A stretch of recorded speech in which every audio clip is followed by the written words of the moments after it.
paint. But those guards were great, and a big win coming from behind for Arizona. Yeah, I think that's the thing with this Arizona team too, is they can beat you in a lot of different ways.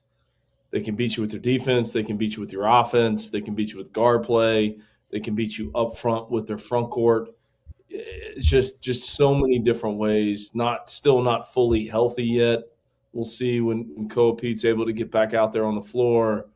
But they can beat you. They can win games. That's what you have to do once you get to March.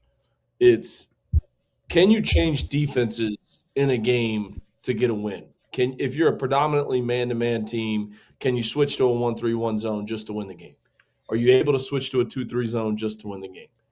If you're a predominantly three-point shooting team, can you find ways to get to the free throw line in a game to win a game? That's what this Arizona team can do. They're big, they're physical, great guard play. I mean, I think Burries and Bradley are two guys that don't get talked about enough in the country. I mean, I know we keep repeating that about, coaches that don't get talked enough, teams don't get talked enough. But these two guys, I mean, 24 and 25 tonight. I mean, just unbelievable the way that they controlled the game too, in an environment against a team that's got their back against the wall. But that's late February, early March. You go on the road and you play against a team that's not having a great year, game could be closed. And can you find a way to win the game? And that's exactly what they did today.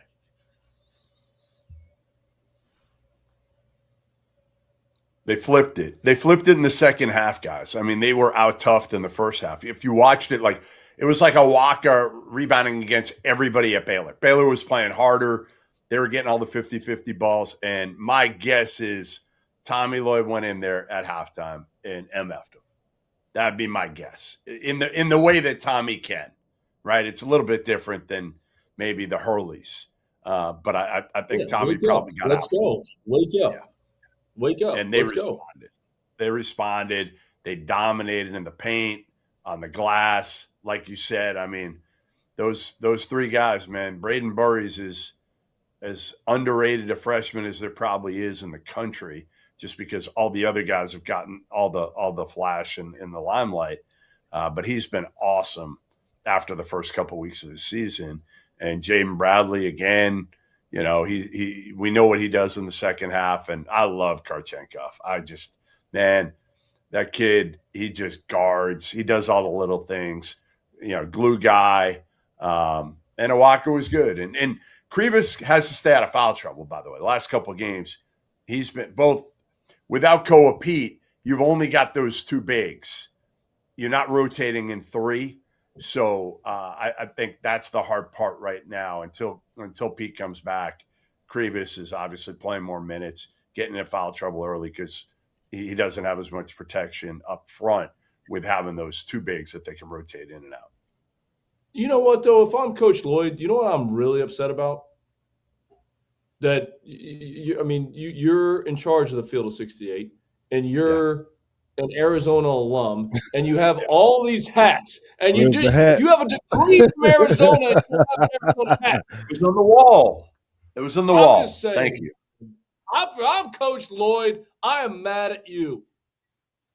All right, well, I got it on now. I got it on now. We prompted you in the last segment. That you got to have the hat. We told you Arizona was coming. I gave him the tease and everything. From the school. All right, we got to let the hats go. Jarrell, get your shots in with Arizona. Go ahead. No, they said it all, and Jeff took the words right out of my mouth because it was clear that he leaned into those dudes at halftime because the moment that the second half started, the sense of urgency was just at a different level from that first half of the game. And again, like Matt said, give credit to those guys because they're just constantly, they can beat you in so many ways. They find so many different ways to win games. And this game was the backcourt game. And just to give y'all an idea of that, some of the numbers, those dudes combined for 49 points, 11 total rebounds, 10 total assists, and only 2 or 3 turnovers, I believe. So that was their backcourt work tonight alone, and they kept them afloat because the big guys, like he said, Krivas was in a little bit of foul trouble. Awaka And even Karchenko didn't get going early on. He didn't shoot it great, but he just hung tough. And Walker got going a little bit in the second half. But then they got a ton of ways that they could beat you. But just the way, I think the most impressive thing was the way that Bradley and Burries played off one another. Like, it was almost like they kind of knew that they had to keep it going. They were finding each other consistently. Bradley made some outside shots tonight, and jumper looked good and everything as well too. And just on the other end of that too, Baylor is just probably one of the most confusing teams I've seen all year. Just like, man, they got talent, man. So it's like I want to like them so bad, and it's just like throughout the course of that game, I'm watching just the quality of possessions, and you could just feel the game like slipping away. Like they're right there. They should probably win this game, but I just don't know because Arizona's moving the ball. They're playing off one another, and it's almost like at times Baylor's just so disjointed and so many athletic, talented young guys who are just almost trying to go and do it by themselves. So, it was a impressive win for Arizona, especially with the way that they played the first half and being on the road. Yeah, I mean, I think coming Jeff, off. Let me ask you a question too. Do you appreciate the coach of your alma mater? I mean, this guy is an 80% percentage. 80%. No question. No, he's been unbelievable, especially again. You take over that. Now, he did inherit a pretty good team from Sean, talent-wise, when he got it. But the way he's been able to get them, because what's the knock on him down? The knock on Arizona is always, right, like West Coast, they're soft, this, that, and the other.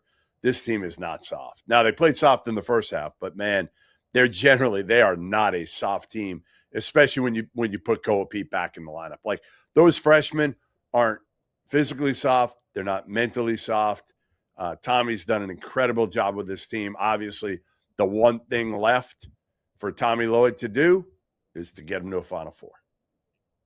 Yeah, I mean, he knows the bugaboo. He knows the thing. They all do. I will say this, that like the first half, as you guys mentioned, they did a good job of spacing those guys out and inverting their offense. They had the bigs away from the floor, and they were carving them up with cuts. They had a couple of their basic back screens where they just didn't cover them and allowed some layups. And obviously, they tightened it up in the second half. They play with great energy, great intensity, and they know how to close a game. To your point, Jarrell, Baylor's out there. Cameron Carr and Yesufu are probably 2 top 20 picks, and they're high level talents. Yeah.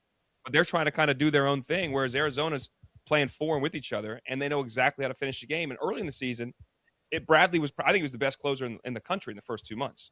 That hasn't changed, but Burries is also out there closing games out now. Like, he made huge plays, and he's comfortable in that space. He knows what he's doing there. Karchenko, he had a huge 3. He also had 6 rebounds, 6 assists, and defends his ass off. Like, that kid is everything you want from another player on that team, that he's not going to take